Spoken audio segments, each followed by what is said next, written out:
and you're increasing the value of that property. And just like we were talking about, as capital is drying up, liquidity is drying up, as banks are tightening their lending standards, you are finding a way to make deals work and cash flow in a environment where most people are paused and scared and sitting on the sideline. Welcome to the Dynamis podcast this week, guys. This one is going to knock your socks off. We're just going to blow it right out of the water. I am super stoked because this week's episode, we are talking about something that is an incredible strategy, especially in today's volatile market.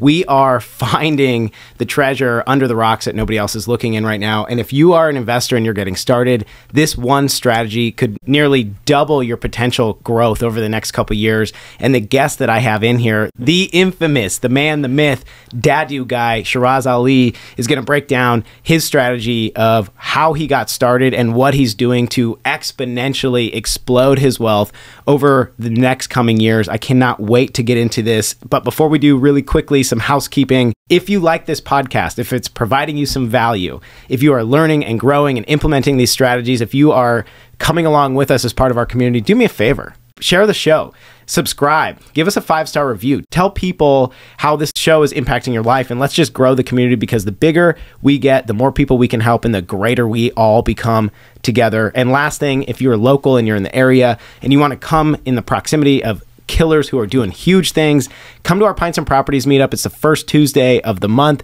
and get in the room and start shaking hands and rubbing shoulders with other people who are doing next level things. With that, Shiraz, my man, welcome to the Dynamis podcast. Appreciate it. Thank you for having me. This is great. Super stoked to have you here. And I'm really excited. We got a couple things on the calendar this week. Tomorrow, you and I are going to carpool up to Seattle and meet some of our other GoBundance guys up in Seattle for a lunch. And of course, every time we get together and we put our heads together, something always spawns out of it. But this is an episode I've been super stoked to have you in on. You were actually the first keynote speaker at our Pints and Properties meetup, and you presented on this topic. That's it. I've had to wrangle you and get you back in the studio to record a podcast on it.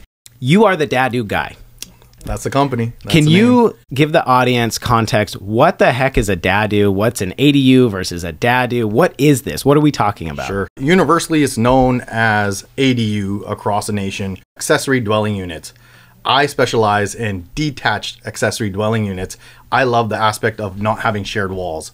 The reason why you want to build another structure is to have the freedom and availability to live on your own instead of like an apartment style. So I love the aspect of not having any shared walls and making sure that every tenant and resident, I call them residents in my properties, is that they feel like they have their own space and they want to live there for longer periods of time. So definitely the DADU side of it is a new term that is affiliated with ADU, granny flats, mother-in-law quarters. You see all those basement conversions. All those are basically the same thing. Casitas in California, it's all the same thing. But at the end of the day, I like the detached part. Okay, so let's clear up some terminology. ADU or DADU is an accessory dwelling unit. An ADU can be any increased living area, like you convert something out of its original use and turn it into an additional unit for living space, right? And then the plan is that we rent that out to supplement our income and house hack. You can do this as a house hack, just getting started, or you can convert existing rental properties. Maybe you have one single family, it can turn it into a duplex, triplex, fourplex. So we're squeezing the juice out of existing properties. And why this is really important is that when you're underwriting these deals and you're competing with everybody else on a single family pricing, if you know that you can execute this and you know your numbers and you know the strategy inside and out, you can potentially be more competitive in a bidding situation, knowing that you're going to increase the aftermarket value after you add these living spaces and increasing the tenants and increasing your overall income. Where would you put an ADU, for example? So ADU is the same thing as a DADU, more or less. You can have a attached unit or a detached unit, and ADU context is allowed to be used for both. But I like the separation of the D in front of it, where you know for sure it's a detached unit. And it's not primarily only for conversions or you reutilizing the space, it's reutilizing the land and the parcel. Right. So what we're looking at is every time we're walking in your backyard, you have a potential to create more passive income. That's what I call generational wealth without buying new land. So that's game on. As soon as we walk in anybody's property. If you're a homeowner for the last 15 years or you just bought your first property a month ago, your backyard is generational wealth and passive income for you. Why I'm trying to get this definition out is because, you know, I want the audience to be thinking maybe they've never even heard of an ADU before. Even though you and I think, are both fans of DADU more, the DADU, we're trying to do some education here. So like, for example, an ADU would be something like you have a single family home, you have a garage that you don't necessarily need, and you wall off that garage and do a formal conversion into a new living area, maybe a suite, right? With a kitchen, a little living area, and a 1-bed, 1-bath, or an unused attic space, something like that, right? 100%. A DADU, the biggest shift here is that we are separating from the primary home, and we're using a new pad site. We're doing new ground up micro construction, and we're doing it on the existing property, but typically there's no shared spaces, shared walls. So you have that level of separation. Feels like you have like an apartment built in the backyard. And that's what we're looking at is, especially in Pacific Northwest, we do have detached garages. So we can convert those, and that is a detached unit. But some areas, they do not create garages that are detached. So now for us to reutilize that land, it makes more sense that way. And now the nation's just absorbing this thing, and it's just rolling all over the place. So all jurisdiction is having some way to do an infill of what housing requirements are per the state. So they're allowing a lot more flexibility towards conversions, towards building new, smaller units. We're allowed up to 1,000 square foot in our jurisdiction here in Pierce County and King County to build a DADU, ADU structures. So some counties are allowing 2, some counties are allowing 1, some are allowing to sell off the DADU on its own. So it acts like a different entity, and we can HOA that. So that just becomes more collective and more ways for you to get your land at a higher appraisal rate. This is why I love this strategy so much, especially in high cost areas. So we live in the Pacific Northwest. We're neighbors with Seattle and in between Olympia. And where you see these strategies exploding right now are in these high cost areas: Seattle, LA, Sacramento, San Francisco, Denver. And there's a couple things that are kind of coalescing to our benefit as investors at the same time that make this such a good strategy.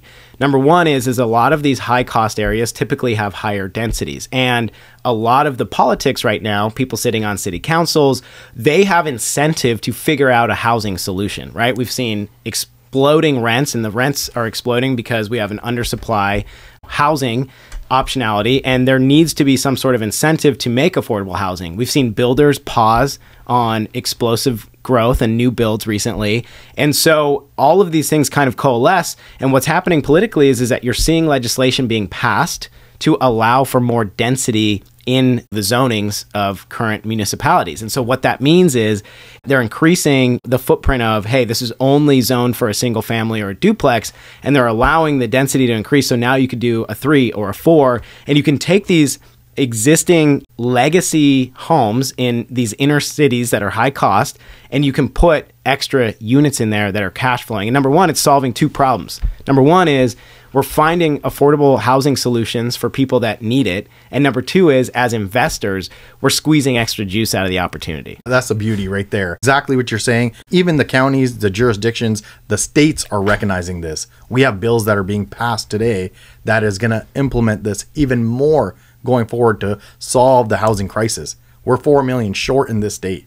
So if you look at it, exactly what you said, we're finding ways for investors to squeeze that juice out of it, because now you have the potential of taking a R1, a residential 1, all the way to a R3. Now you got 2 extra units. So that's very lucrative. And to put it in perspective, everybody wins on this game. So if we're allowed to condominiumize this parcel and create an HOA, the agent wins, the mortgage broker wins, the investor wins, the new buyer wins. There's nobody losing, and we stand by that. That's what our slogan is. We want you to win. through this. And this is what your company is doing. So can you tell us about what are you specifically doing in this space? And you're making a huge name for yourself. I can't drive through Tacoma and not see 4 of your signs out. You know, I follow you on social media. You're having explosive growth on social media, and you're literally changing investors' trajectories that thought that they were stagnated, thought the interest rates are too high, I can't afford a new property, liquidity's drying up, and here you are just moving agile, floating like a butterfly through the city, just new project, new project, new project. You are straight hustling right now. Give us a breakdown of what you in particular do. Like, what is your specialty? Tell us everything we need to know. The DADU guy started off with more or less me doing something creative for myself and my family to create generational wealth and passive income so that I could leave my W-2 job. So by me converting a garage with my own hands after my 9-to-5 job, that's where I recognized, hey, this thing rents for $1,600 to $1,800 a month. Gave me a way to calculate what I need to actually leave my W-2. So when I recognized that, I was like, if it's for me, it could be for other people. This is back in 2017. And when you look at it, I was one of the first ones to convert a garage into a living quarter for the actual name of a DADU. So that's where I ran with that a little bit, and I knew that I was onto something. And then my agent turned around and said, hey, can you build for other people with this concept? And we sold one. We bought it for $300, sold it for close to $700,000. And I didn't recognize that by me doing this legwork, this is what it is. And I loved running the project.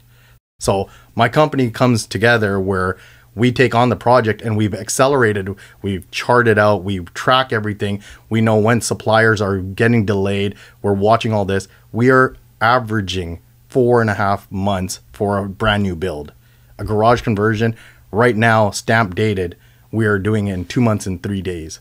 So if you look at that, it's pretty quick, pretty efficient. Other builders are out there, other contractors are out there. Everybody's got their own timeline. What we accelerate, and we guarantee, we have a guarantee with the DADU guy, is in 6 months, if we don't finish your project, we'll pay you $1,000 a month after that. So that gives you great incentive to recognize that these projects should be running at a high Excalibur and a fast pace. To highlight why you're having so much success here, the truth is that anybody can do this on their own, kind of. Correct. But the fact of the matter is that you have personal relationships with people on the zoning board in the city of Tacoma. You can guarantee permits in hand by the time somebody closes on a new property. You can literally be breaking ground hours after keys are exchanged, and you're increasing the value of that property. And just like we were talking about, as capital is drying up, liquidity is drying up, as banks are tightening their lending standards, you are finding a way to make deals work and cash flow in a environment where most people are paused and scared and sitting on the sideline. And as you and I both know as investors, it is to our advantage to continue to step up, take swings, and play the game. Because when you're sitting on the sidelines, you're not realizing any gains either. And this is a way to force appreciation into these properties and come out with a win. So start to finish, what does the DADU process look like? So let's say I'm an investor. Let's just pretend I'm your client. And I call you and I say, Shiraz, I want to buy an investment property, but I can't afford it. I can't make it work with the numbers today. Could you help me through this process? I think what I would like to do is buy it, knowing that I want to add a DADU right up on top, right away. Sure. What are we looking for? Sure. So normally we do a site analysis with my team. I have my own in-house architect. I have my own in-house structural engineer. We look at what we can lay on that actual property and the parcel itself.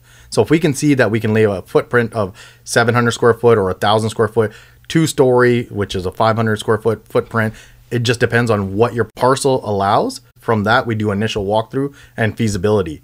So that's phase one. That's step one. We recognize what we can do and what we can offer with straight understanding that it is a high probability to build and for you to purchase. We don't guarantee anything because the city has a final say always. So at the end of the day, we make sure that we're giving you solid information for you to make these answers for you to actually purchase the property. And at the end of the day, that is your movement towards future growth because of this building.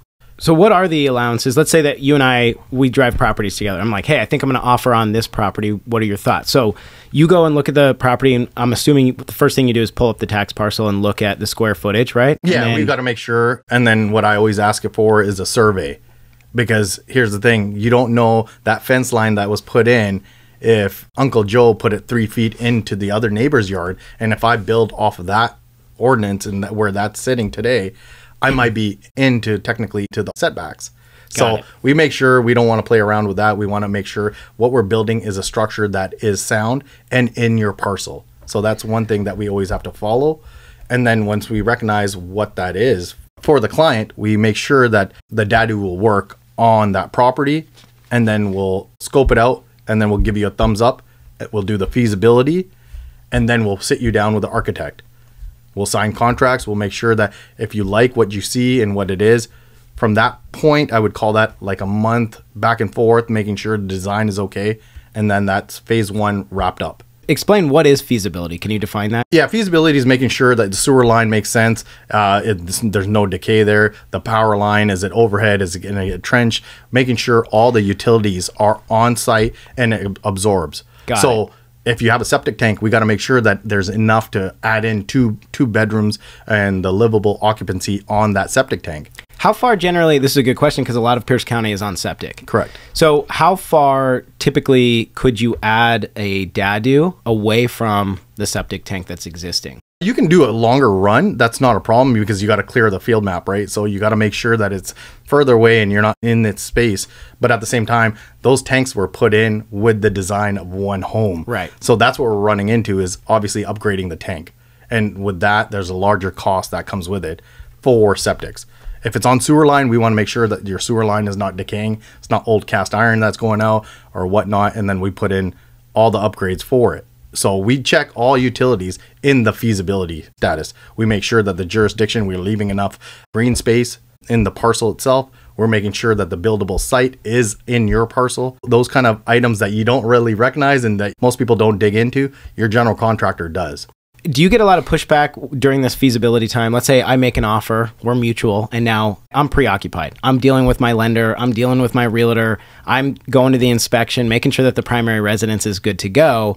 Do you typically do this feasibility period while we're under contract, or are you waiting till after we close on the property? So the feasibility, I could do it prior to you closing, but I need to know that you're gonna go through with the build and that is your full game plan. And as you mentioned, most people are purchasing nowadays properties for that circumstance of building a DADU. Okay, got it. So when we're looking at these footprints initially, what's like the rule of thumb around here that hey, I can add this many DADUs, or at least one DADU? Is there like a kind of like a general rule of thumb? Yeah, that's based on your jurisdiction and your city itself and the county and the state itself telling you what you're allowed. Pierce County right now, speaking specifically where we're at today, you're only allowed one. So it doesn't matter how big your lot is, only one. Only one right now. But that's changing, right? That's coming up. So they're absorbing the new law, and basically you're going to allow two per property. Two per property. And sitting at 1,000 square foot each. So that gives you an advantage of having two separate structures. Now that, regardless of your property footprint, do they have to be a certain distance away from each other? Yes, the city allows two per site, but the site has to be able to absorb it and leave you green space. So not every site can do both. That's what most people have to understand, is not every site can actually absorb two more units. Maybe it's only one because of the footprint, the way that we're going to lay it out. I had a question on setbacks and green space. How much setback and green space do you need when you add these DADUs? Yeah, I mean, it more or less, if you have a back alley, if you don't have a back alley, what we recognize is if it's two streets side by side, there's different setbacks for what it is, instead of a back alley, or if it's a side yard and the city sidewalk areas. So each one has its own setbacks. So the setback for like a fence line from a neighbor's fence line is 5 feet. Okay. So that is the going standard. That is not changing. That is sticking around. And then if it's a back alley, we're allowed to use almost up to the back alley itself. And then obviously like HOAs, right? If an HOA won't allow it, then it doesn't matter what the city or county regulation is. It's like you're dealing with it. That overrules it. Not every property can build a DADU. Everybody wants one. Yeah. And it's allowed, but doesn't mean that your property can. If you have a 3,200 square foot property and the parcel itself, and you have a small house in front, it doesn't mean that you can actually fit a DADU because of the footprint itself.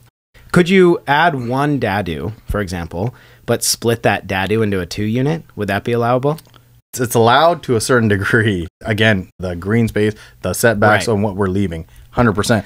Pierce County is allowing a single family home to be split into duplexes. come in next year. Oh, really? So this home that we're sitting in today could be technically a duplex tomorrow. Interesting. Your company, you're an expert. You're an expert here, and now you're migrating up into Seattle. You know the laws, you know the setbacks, you know the rules. You look at a property, you can tell us exactly what we can do. And on top of that, you're going to provide different models with professional rendered drawings from your architect. You're solving the problem. This is why you're having so much success. You're solving the problem. So let's say we've purchased the property. I've gone through the feasibility with you. We're like, hell yeah, dude. We're rocking and rolling. We just bought this single family. We're about to add a DADU. I just got the keys yesterday. What's next? What we do is we finalize your actual permit and what you accepted for the building. We submit it. If it's in Pierce County, we have a great relationship. I know almost every inspector per zip code. I already know where things lie with that. I have a good reputation. I've been here since 2017. So in King County, same thing. We submit in, and it is a longer duration per county. In Pierce County itself, it's about 4 to 6 weeks to get your permit back. And if you have no reviews, you can break ground on the 6th week. So literally the day that I get issuance, I make sure that I'm in constant communication. I know where it is, and then we'll scrape dirt and start building from there. So the permit process could be as short as 4 to 6 weeks in Pierce County. And then in King County, where I'm also expanded my company to, is where Seattle, there's a PRADU program, meaning pre-approved ADUs. So that is a beauty because that accelerates it to 8 weeks in a larger county.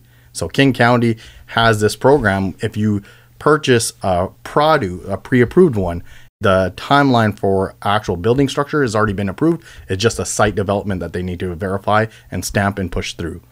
So after closing, when you come along, how long are these builds typically taking? So that's the beauty. When you hire a contractor, make sure the contractor is in that game and they know what they're doing. You wouldn't hire a bathroom renovator to go build you a shed that they never done before.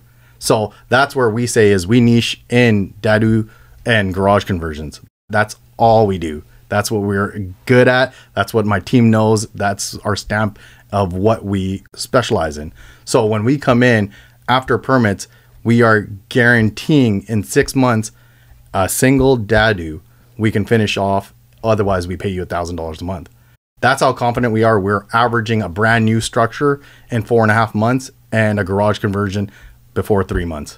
I just toured a listing that was on the market, had an open house, and in the backyard was one of your DADU conversions. So you built an additional structure, and they're beautiful. And I'll be honest with you, your DADU, I think, honestly, was the best portion of the entire property. The front existing home looked junkier because of how beautiful the DADU in the back was. I walked in, and it was, I believe, a 1-bedroom, 1-bath with a massive living room, had huge vaulted ceilings, a modern kitchen. I was blown away at how nice the quality of your build was, and it got me really excited. And it's something that I appreciate is that it matches the house, right? So you make it look like it blends in. It's part of the house. The paint is the same. It visually looked a little cleaner than the existing house, but it wasn't an eyesore, right? Like you made it blend together. And I think this strategy moving forward is going to be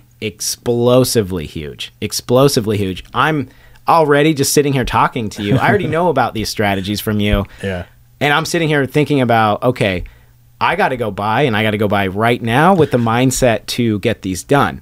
The one difficult thing that, you and I have discussed involving these is it does take a little bit of capital initially because banks typically are slow moving. They're boring and they're antiquated, and they typically don't move as quickly as, the modern market does. And although there's a need for this, where we're getting stuck is we're fighting the banks for upfront funding on these. Now, I do think that's going to change in the future because I've recently started to see financing on ADUs. I've seen cash out financing on ADUs. But I think like in the meantime, there's a little bit of a struggle, and something that investors have been doing is pulling equity out of existing properties to fund these, or they have reserves sitting on the sideline that they put into play. But, the value add opportunity here is huge. I mean, you were telling me about a property that you personally were working on. Now, obviously the numbers, we live in a high cost area, and we went through a really amazing time of appreciation. Yeah. Oh, yeah. But I mean, do you mind sharing with the audience what you were sharing with me about the forced appreciation just from adding the ADU, what your purchase price was, and then what you think the aftermarket value is going to be with your DADU? Sure. We purchased a home at around $500,000 with water views. It needed a lot of work inside the main house. It looked dated. It looked like it was from the 80s. It needed the touch. It had like the undertones of like brown and shag rug, what you can figure right around the late 70s, early 80s, and they never updated it since.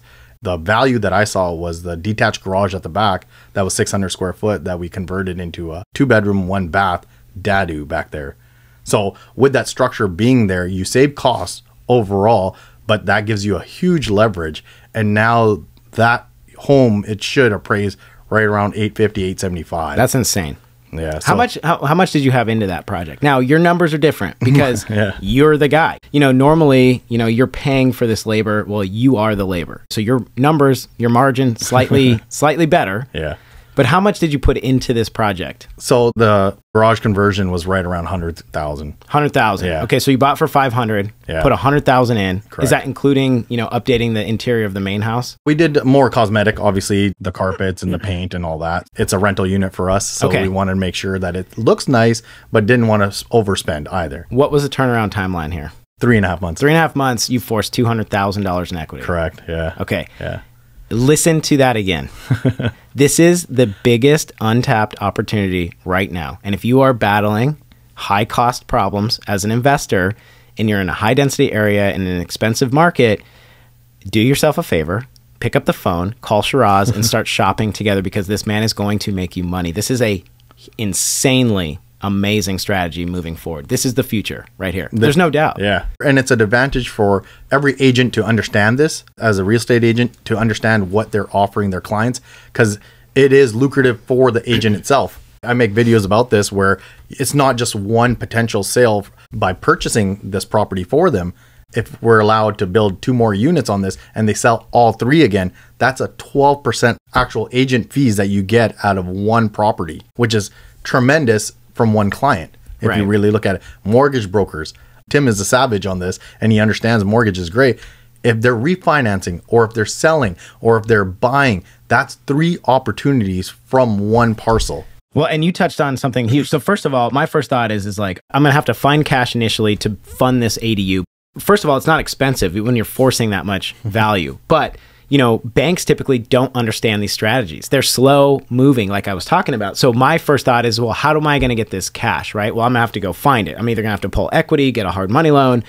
But what I'm thinking about is, as soon as I finish this project and the time starts ticking for closing on this project, I can refinance this thing. I can refinance, pull cash out. Now I have 1, 2, 3 tenants in place that are funding that debt service, and I can take my capital out and go do it again and again and again and again. It's just getting over that initial hurdle. But something that really, really excited me is that you mentioned that there's an ability to essentially parcel it off, right? Condominiumize, and sell it as a separate parcel. Correct. Mind blown. So you could essentially build an ADU and sell 2 separate residences. Correct. So we partnered up with a lawyer, a survey company. We look at what it is, and if this is the game plan, let's say you bought this and we built 2 structures for you, we can put $1 as an HOA fee. And now what you do is you condominiumize it. You can sell each of those 2 new DADUs that you built on that property and sell them off. In Seattle, they're selling for $750,000 to almost $1 million that I've seen DADUs sell for out there. So by you taking the loan and hard money cost or taking out your 401k to fund this, the return is almost double, if not more. Yeah. So these circumstances are wild. Yes, it's an appreciating market. Yes, we don't know which way interest rates are going, and it's mostly done in expensive towns and cities. But at the same time, this is an advantage play for any house that is over 500,000. I'm really excited about this strategy, but you didn't have this planned out. Like, you didn't just wake up one day and say, I'm going to be the DADU guy. It took a little bit of adversity. And, you know, I would say at least half of what this podcast is focused on is mindset. You have one of the best mindsets out of anybody that I've met. You take action. You're not a victim. You're all about, how do I get to the next level? And so let's talk about your first ADU, the garage conversion. Why were you making a garage conversion ADU? What was happening during that time? Let's take it back a little bit from that. My family owned businesses, and just things didn't work out. And I found myself in a situation where I was hit with a $111,000 lawyer fee because of a bankruptcy that was out of our control. And I was flat broke. So with that being said, we turned around and I had to figure out what I was going to do. And I didn't want to question why me. I didn't want to look at that scenario and make sure that I still had a way to get by this, because I'm at 24 years old.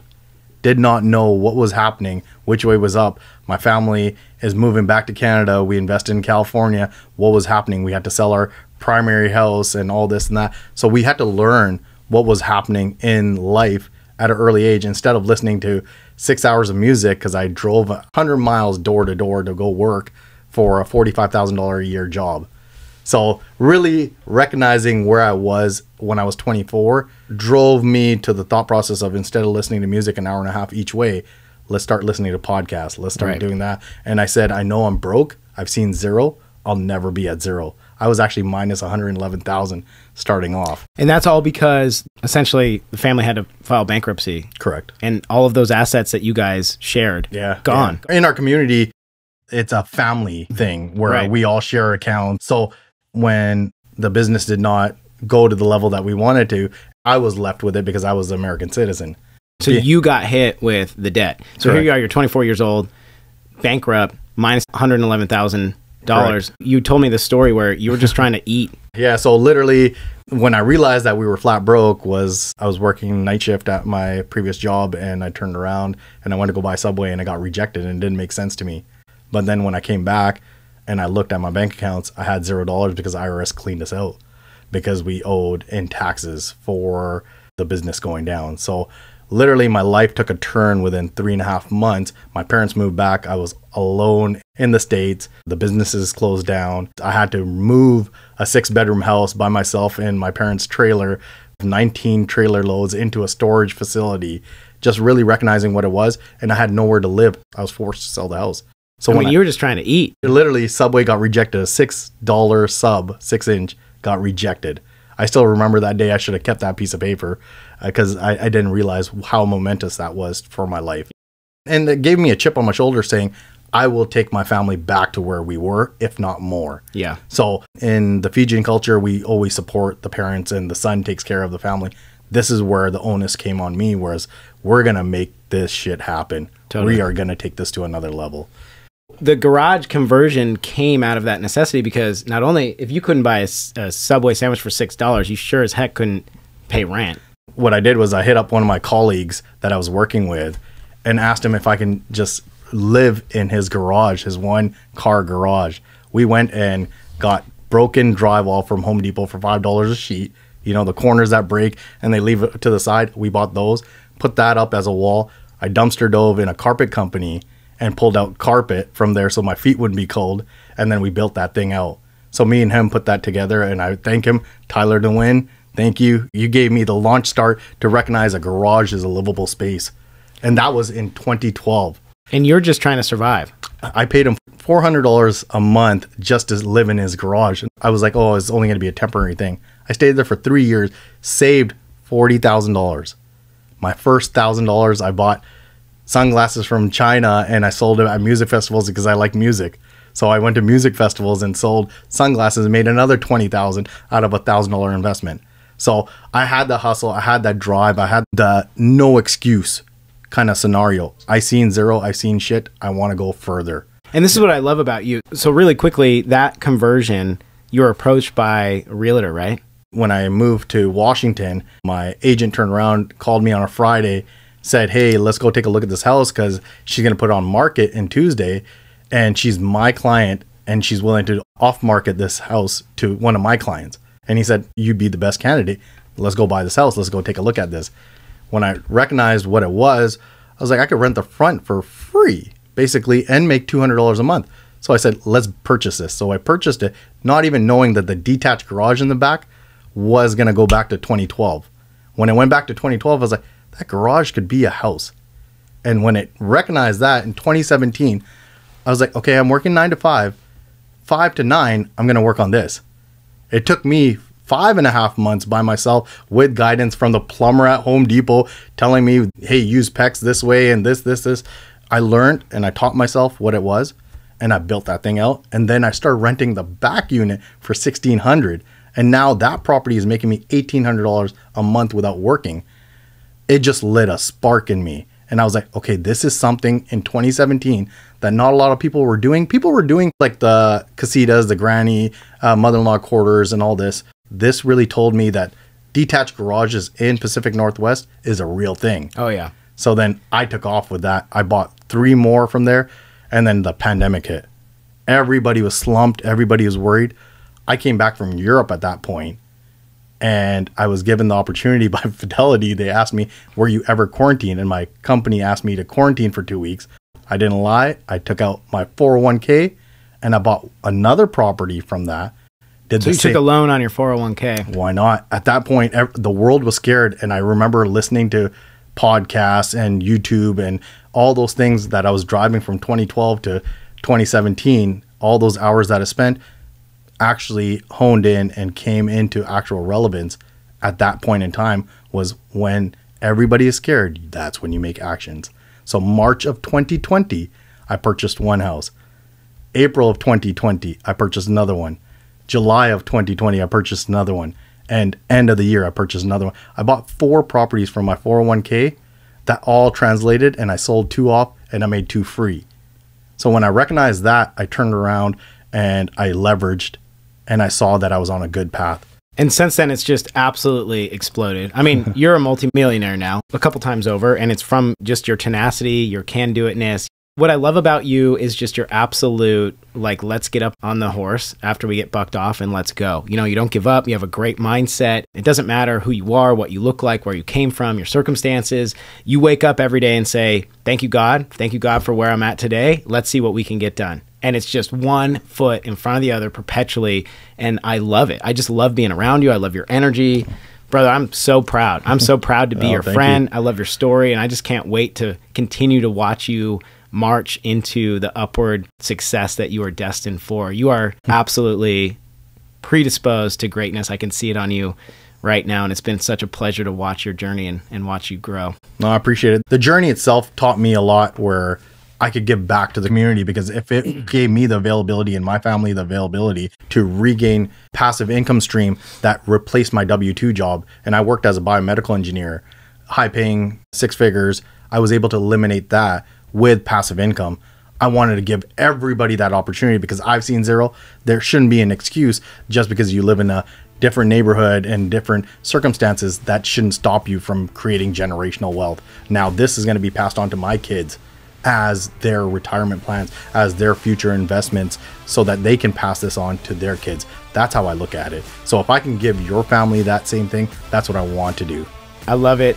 I can't agree more. Can't agree more. And I think we're on the same mission. We're just using different vehicles. So, Shiraz, before we get out of here, I just want to personally thank you so much for taking the time. I know you're a busy guy to come down here and get in the studio with me. Where can people get in touch with you? Where can they find you? How can they follow along? Sure. We're heavy on the Instagram right now for the DADU guy. You can find us with that handle. We're on other things like Threads just came out, so we're trying to implement that, and we're launching right now. We got short clips on YouTube. We're gonna launch long form walkthroughs of DADUs, of how it's built, what the phases are as you were asking, and how the structure is built, so that at least we can give you guidance along the way. And if you need a general contractor and you need the expertise to walk you through it and actually get the job done, you can hire out who you want, and we'll give you guidance on hiring general contractors that can fulfill the job. For everybody listening, I'm going to put all of Shiraz's contact information, his social media, his website in the show notes.